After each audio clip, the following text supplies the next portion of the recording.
ஆனா ஒருத்தர் கூட இந்த நாள் இந்த இன்டர்வியூல கேட்கவே இல்ல. அப்படியா? ஆமா, நான் முக்கியமான கேள்வி இது இருக்கு. ஆக்சுவலா நான் இன்டர்வியூ போகும்போது யாராவது கேட்பாங்கன்னு வெயிட் பண்றது கேள்வி. ஸ்வீட் ஆட்டுமே கேட்டுட்டு அப்ப வந்து எனக்கு அதெல்லாம் ஒண்ணும் பிரச்சனை இல்ல, தாராளமா பண்ண சொல்லு ஸ்ரீனித் அப்படி சொல்லி டைரக்டர்ட்ட நான்லாம் ஒண்ணுமே சொல்ல மாட்டேன். நீ கதைக்கு என்ன தேவையோ அது வியோ பண்ண சொல்லு அப்படின்ட்டாங்க. பண்ணதுக்கு அப்புறமேட்டு தான் என்னைய பண்றான். வந்து படத்தை பார்த்துட்டு ஹி இஸ் வெரி ஹாப்பி. நல்லா இருக்கு, நைஸ், உண்மையிலேயே நல்லா படம் பண்ணுவீங்களா நீங்க? அது தெரியாமையே காசு கொடுத்தீங்களா நீங்க? அப்படிதான் இருந்தது எங்களுக்கும். அந்த ஃபேம் ஆப்வியஸா இப்ப இருக்க இந்த வைடர் ரொம்ப வைடரா ஓப்பனா இருக்கு பிளாட்ஃபார்ம். எல்லாருமே ஈஸியா அந்த ஃபேம் அச்சீவ் பண்ண முடியும். ஆனா அந்த ஃபேம் கோல் கிடையாதுல்ல. அந்த ஃபேம் உங்களுக்கு காசு தராது, உங்களுக்கு நிம்மதி தராது, உங்களுக்கு வேணும்ன்ற எதையுமே இது கொடுக்காது. இப்போ சித்துவெல்லாம் பாத்தீங்கன்னா நிறைய பேர் சொல்லி நான் கேள்விப்பட்டிருக்கேன். டக்கு டக்குன்னு அந்த பையன் பாருங்க எப்படி இப்ப பெரிய ஃபேமஸ் ஆயிட்டான்னு.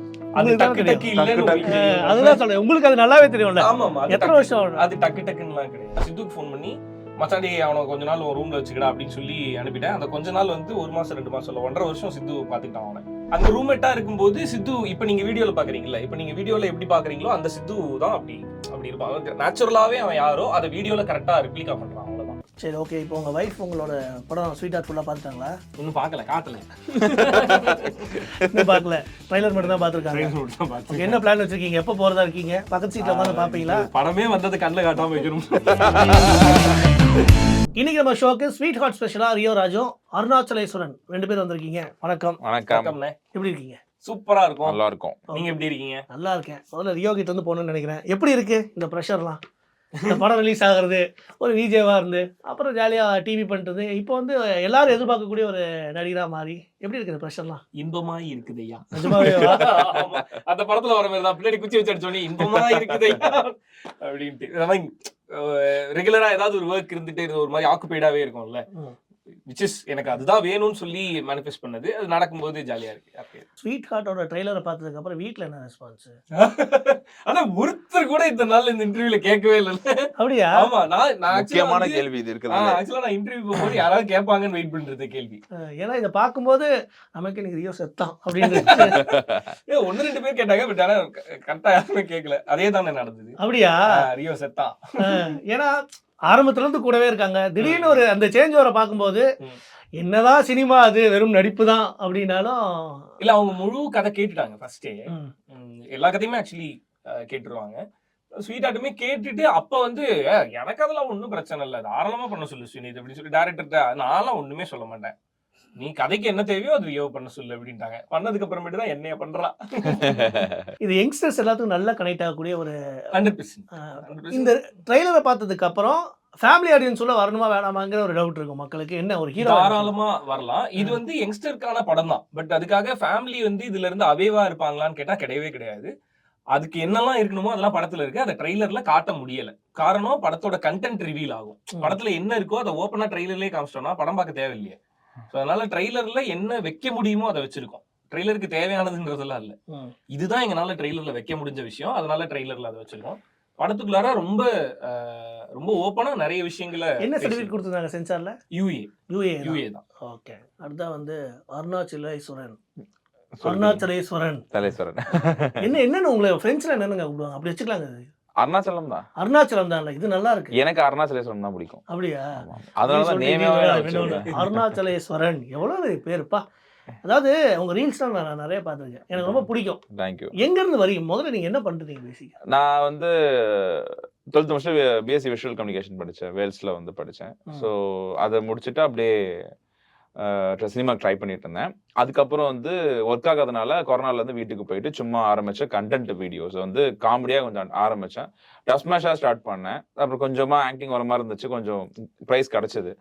அதனால வந்து அதை வச்சு கொஞ்சம் கண்டென்ட் கிரியேட் பண்ணேன். அது மூலயமா கொஞ்சம் மெச்சூர்ட் ஆனேன்.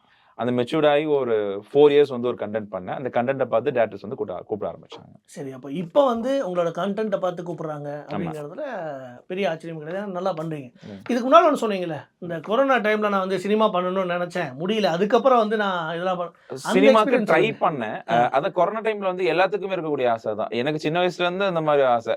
அதான் எல்லாத்துக்கும் அந்த வடபழனி பக்கத்துல ஒரு ரூம் எடுத்து தங்கணும், அந்த தங்கி அதுக்கப்புறம் பண்ணும், நைட்டு போலீஸ்கிட்ட அடி வாங்கணும், சாப்பாடு இல்லாம சாப்பாடே போட்டாலும் 3 நாள் சாப்பிடக்கூடாது, அந்த மாதிரி தான். அப்படி இருந்ததான் ஒரே ரூம்ல ஒரு சின்னதா ஒரு 8 ரூம்ல வந்து தங்கி ஒரு 5-6 பேர் தங்கி அந்த மாதிரி இருந்த சிச்சுவேஷன் தான். அப்ப இருந்த டைம்ல தான் இது ஸ்டார்ட் ஆச்சு. அப்ப எந்தெந்த கம்பெனி அந்த எக்ஸ்பீரியன்ஸ் சொல்லுங்க, எப்படி இருந்துச்சு? இல்ல நான் அவ்வளவா அப்ரோச் பண்ணீங்க? கம்பெனி ஏறி இறங்கல. ஜூனியரிஸ்டா வந்து சும்மா அந்த சினிமா மேல உள்ள ஆர்வத்தினால வந்து போயிருக்கேன். அவ்வளவுதானே தவிர ஆடிஷனா நான் எதுவும் பெருசா ஏறி இறங்குனது கிடையாது.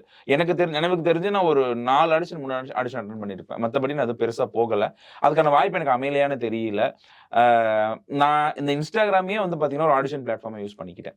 இதுல வந்து எல்லாருமே என்ன பார்க்கலாம் அப்படின்ற மாதிரி.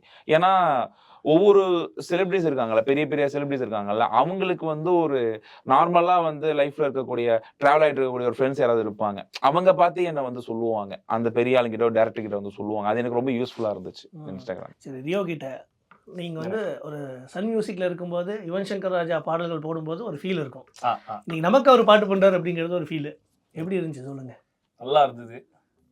எல்லாம் அவாய்ட் செய்யல, ரொம்ப ரொம்ப ஹாப்பியா இருந்தது. பிகாஸ்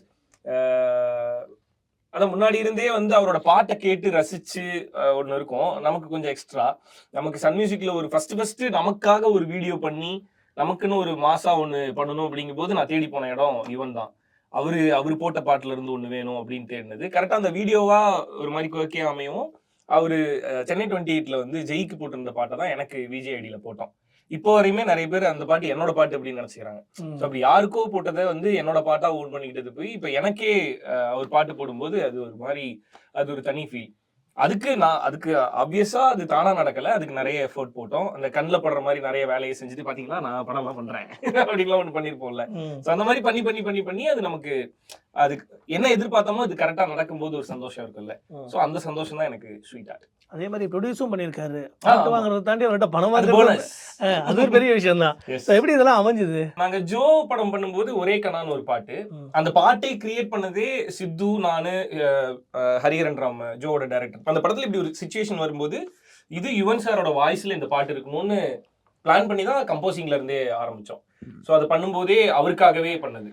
அதுக்கப்புறம் நேர்ல போய் மீட் பண்ணி சார் நீங்க பாடினா நல்லா இருக்கும்னு சொல்லிட்டு நாங்க பாட்டோட அவுட்டை காமிச்சு தான் பாட கூட்டோம். அப்படிதான் அவர் வந்தாரு.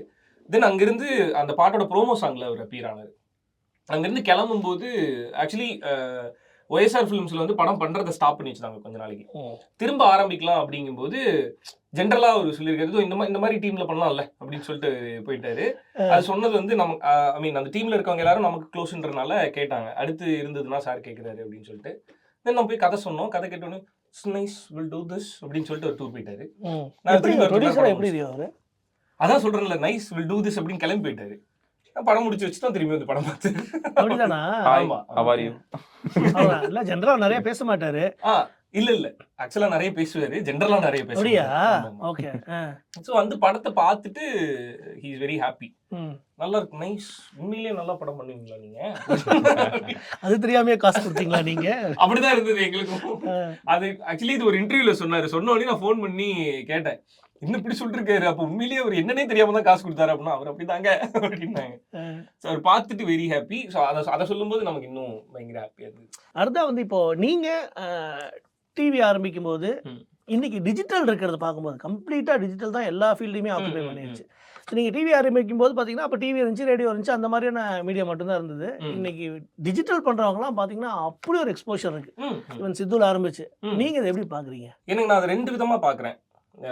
ஆப்வியஸா எல்லாருமே முன்னாடி வந்து எல்லாரோட கோலும் வேற ஒன்னா இருந்தது. அது ஒரு ஆர்ட் ஃபார்மா பார்த்தாங்க, ஜெயிக்கணும்னு நினைச்சாங்க, அதுக்கு கஷ்டப்படணுன்றது புரிஞ்சு தெரிஞ்சு பண்ணிட்டு இருந்தாங்க. இப்போ வந்து அந்த எல்லாரோட கோலும் அந்த ஃபேம்ன்ற இதை நோக்கி தான் இருக்கு. நான் எப்படி பாக்குறேனோ அதை அப்படியே சொல்றேன். அந்த ஃபேம் ஆப்வியஸா இப்ப இருக்க இந்த ரொம்ப வைடரா ஓப்பனா இருக்கு பிளாட்ஃபார்ம்.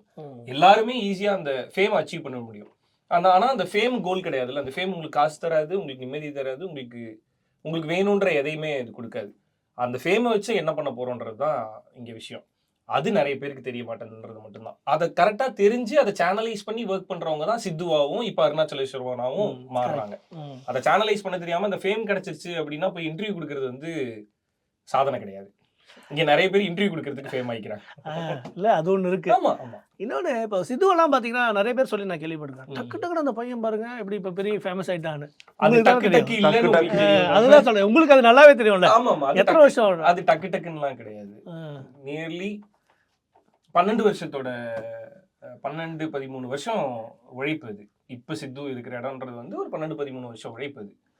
ஸோ அது டக்கு கிடையாது. ஒரு அடி, அந்த அடி மிஸ் ஆயிடுச்சு நல்ல வேலை ஒரு டைம்ல. இப்போ நீங்கள் லாஸ்ட்டாக உங்கள் ஜோ படத்தோட ப்ரொமோஷனும் பயங்கரமாக போயிடுச்சு. அந்த உங்கள் வீட்டுக்கு வந்து ஒரு வீடியோ போட்டிருப்பாங்களே, ஆமா, அது ஆமா. நல்லா ரீச் ஆயிருந்துச்சு. எப்போ பார்த்தாலும் ஏதோ ஒரு டைம் லைன் வந்துட்டே இருக்கும். ஆமா ஆமா. ஸோ அதெல்லாம் எப்படி யோசிக்கிறீங்க? அந்த டைமில் யூட்டிலைஸ் பண்ணிக்கலாம் சிந்து அது கூப்பிட்டு? அப்படி யூட்டிலைஸ் பண்ணணும்னு நினைச்சு பண்றது இல்ல இது.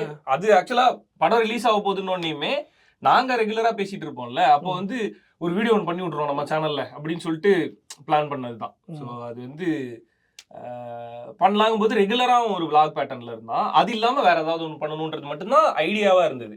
அது என்ன பண்ண போறோன்றது டிசைட் பண்ணல. அதுக்கப்புறம் சித்து டிசைட் பண்ணதுதான், நான் வீட்டுக்கு வந்துடுறேன் அப்படின்னு சொல்லிட்டு வீட்டுக்கு வந்து பண்ணதுதான்.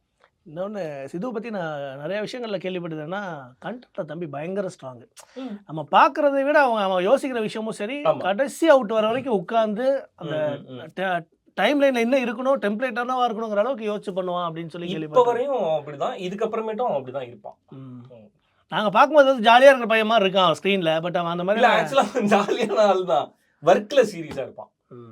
Work when it comes to work ரொம்ப சின்சியரா சீரியஸா ஒர்க் பண்ணணும்னு நினைப்பான். பட் பர்சனா எனக்கு வந்து சித்து ஆஸ் அ பர்சனா தெரியும். ஸோ ஆஸ் அ பர்சனா அவன் எப்படின்றது எனக்கு தெரியும். என்னோட ஃப்ரெண்ட் ஒருத்தர் இருக்காரு, சந்திரகுமார் அப்படின்னு சொல்லிட்டு. சித்து எப்படின்றதுக்கு சொல்றேன், ஐ மீன் ஆஸ் அ பர்சனா நானும் சந்திரகுமாரும் ஒரு ரூம்ல இருந்தோம். ஒரு பாயிண்ட்ல வந்து நான் ரூம் ஷிஃப்ட் ஆகி வேற இடத்துக்கு போயிட்டேன். பட் சந்திரகுமாருக்கு வந்து ரூம் இல்லை. நான் சித்துக்கு ஃபோன் பண்ணி, மச்சாண்டி அவனை கொஞ்ச நாள் ஒரு ரூம்ல வச்சுக்கடா அப்படின்னு சொல்லி அனுப்பிட்டேன். அந்த கொஞ்ச நாள் வந்து 1 மாசம் 2 மாசம் இல்லை, 1.5 வருஷம் சித்து பார்த்துக்கிட்டான் அவனை. 1.5 வருஷம் சித்துவோட ரூம்ல அவன் இருந்துட்டு இருந்தான். ஸோ அங்க ரூம்மேட்டா இருக்கும்போது சித்து இப்போ நீங்க வீடியோல பாக்குறீங்கல்ல, இப்போ நீங்க வீடியோல எப்படி பாக்குறீங்களோ அந்த சித்து தான் அப்படி இருப்பான். நேச்சுரலாவே அவன் யாரோ அதை வீடியோல கரெக்டா ரெப்ளிகா பண்றான், அவ்வளவுதான். சூப்பர். விச் இஸ் அதுதான் ரொம்ப டஃப் டாஸ்க். நம்ம நேச்சுரலா என்னவா இருக்குமோ அது அப்படியே ஆன் ஸ்கிரீன்ல கொண்டு வர்றது தான் ரொம்ப கஷ்டமான இருக்கு. ஸோ அது கரெக்டா வரணுன்றதுக்கு அவன் கொஞ்சம் சீரியஸா இருப்பான். உங்ககிட்ட இந்த நோன் இருக்கா? ஸ்ட்ரிக்டாக இதுக்கெல்லாம் நோ தான், இதை நான் செய்யவே மாட்டேன் அப்படிங்கிற. ஏன்னா எல்லா ஹீரோஸும் அந்த மாதிரி ஒரு பாலிசி வச்சிருக்காங்க. ரியோ என்ன மாதிரி அது மாதிரி ஏதாவது வச்சிருக்கு? இருக்கு என்னது? லிப் லாக் பண்ண மாட்டேன். So அது ஆப்வியஸா கதைக்கு எவ்வளவு தேவையா இருந்தாலுமே பரவாயில்ல, அப்படி ஒன்று பண்ணி தான் அந்த கதையை தூக்கி நிப்பாட்டணும்னு கிடையாது. அதனால லிப் லாக் வேண்டாம். அண்ட் ஸ்வீட் ஆர்ட்ல நீங்க பார்த்த அளவுக்கு இப்போ இம்ப்ளிமெண்ட் பசங்க தமிழுக்கு என்னன்னு தேடிட்டு இருந்தானுங்க. நோ லிப் லாக்குக்கு நோ சொன்னா ரியோ ராஜ் அப்படி ஏதாவது போடுங்க, தாராளமா போடுங்க. அண்ட் இப்போ ஸ்வீட் ஆர்ட்ல நீங்க பார்த்த அளவு இன்டிமேட்டான லிப் லாக்னாலே நோ. ஸ்வீட் ஆர்ட்ல நீங்க பார்த்த அளவு இன்டிமேட்டான சீன்ஸ் நடிக்கிறது வந்து எனக்கு அவ்வளவு கம்ஃபர்ட் கிடையாது. நான் அது பண்ண மாட்டேன்னு இருந்தேன். சின்ஸ் இட்ஸ் ஃபார் ஸ்வினித் நான் பண்ணேன், அவ்வளவுதான். இதுக்கப்புறம் இந்த மாதிரி இதுக்கப்புறம் வேற யார் சொன்னாலும் நோதானா? நோதான். வந்து ஒரு டெக்னிக்காவே பார்க்கலாமா? ஆக்சுவலி ட்ரைலர் என்னவா இருக்குமோ அதை உங்களால கெஸ்ஸே பண்ண முடியாது. படத்துல இருக்கிற விஷயத்துக்கு ட்ரைலருக்கு இல்ல இல்ல இல்ல ட்ரைலர்ல இருக்கிறது படத்துல இருக்கு. ட்ரைலர்ல வந்து ப்ரீ மேரிட்டல் பிரெக்னன்ட் அப்படின்றது தான் நம்ம ட்ரைலர்ல காமிச்சிருக்கோம். அதுதான் இந்த படம். பட் அதை என்னவா நடக்குது, அதுக்குள்ளார என்ன விஷயம்லாம் நடக்குதுன்றது படத்துல இருக்கிறது வேற.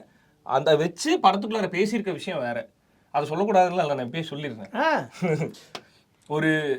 ஒரு பொண்ணோட உடம்பு மேல இருக்க ரைட்ஸ் அந்த பொண்ணுக்கு தான். ஒரு குழந்தை அவங்க கன்சீவ் ஆகுறாங்க, அவங்களுக்கு பிரெக்னென்ட் ஆகுறாங்க அப்படின்னா அந்த குழந்தை வேணும் வேணான்ற முடிவை எடுக்கிறது வந்து அந்த பொண்ணுக்கு தான் உரிமை இருக்கு. சின்ஸ் பாய் ஃப்ரெண்டோ இல்லை ஹஸ்பண்டோ இல்லை அப்பாவோ யாரா வேணா இருந்துட்டு போ, அந்த குழந்தை வேணும் வேணான்றதை வந்து இன்னொரு ஆம்பளை முடிவு எடுக்கக்கூடாது. அது அந்த பொண்ணு மேலே, ஆம்பளையோ பொம்பளையோ, அந்த பொண்ணோட முடிவு இது. அதை வந்து இன்னொருத்தர் போய் சொல்லக்கூடாதுன்றது தான் இந்த படம் பேசுது. சரி, ஓகே. இப்போ உங்கள் வைஃப் உங்களோட படம் ஸ்வீட் ஆர்ட் ஃபுல்லாக பார்த்துட்டாங்களா? இன்னும் பார்க்கல, காட்டல, இன்னும் பார்க்கல. ட்ரைலர் மட்டும் தான் பார்த்துருக்காங்க. என்ன பிளான் வச்சிருக்கீங்க? எப்போ போகிறதா இருக்கீங்க? பக்கத்து சீட்டில் உட்காந்து பார்ப்பீங்களா? படமே வந்தது கண்ணில் காட்டாமல் வைக்கணும். ரிலீஸ்க்கு அப்புறம் காட்டணுன்ற மாதிரி தான் இருக்கேன். ஏன்னா அந்த படம் என்ன பேசுதுன்றது ரொம்ப முக்கியமான விஷயம். அது கடந்து போயிடும் கண்டிப்பா. படம் முடிஞ்சு வரும்போது உங்களுக்கு ட்ரைலர்ல நீங்க பார்த்து, அதான் எல்லாருக்கும் இந்த தாட் இருக்குல்ல, ட்ரைலர்ல ரொம்ப க்ளோஸா இருக்கு, இன்டிமேட்டா இருக்கு அப்படின்னு தோணுதுல. படம் முடிஞ்சு வரும்போது உங்களுக்கு அதெல்லாம் மைண்ட்ல இருக்கவே இருக்காது. இந்த படம் பேசிக்கிற விஷயம் ரொம்ப பெரிய விஷயம். ஸோ அதுதான் மைண்ட்ல இருக்கும். Super, thank you so much. Sweet ஆர்ட்டுக்கு வாழ்த்துக்கள். இதே மாதிரி இன்னும் நிறைய கண்டென்ட்டை என்ஜாய் பண்ண சப்ஸ்கிரைப் பண்ணுங்க ரேடியோ சிட்டி தமிழ்.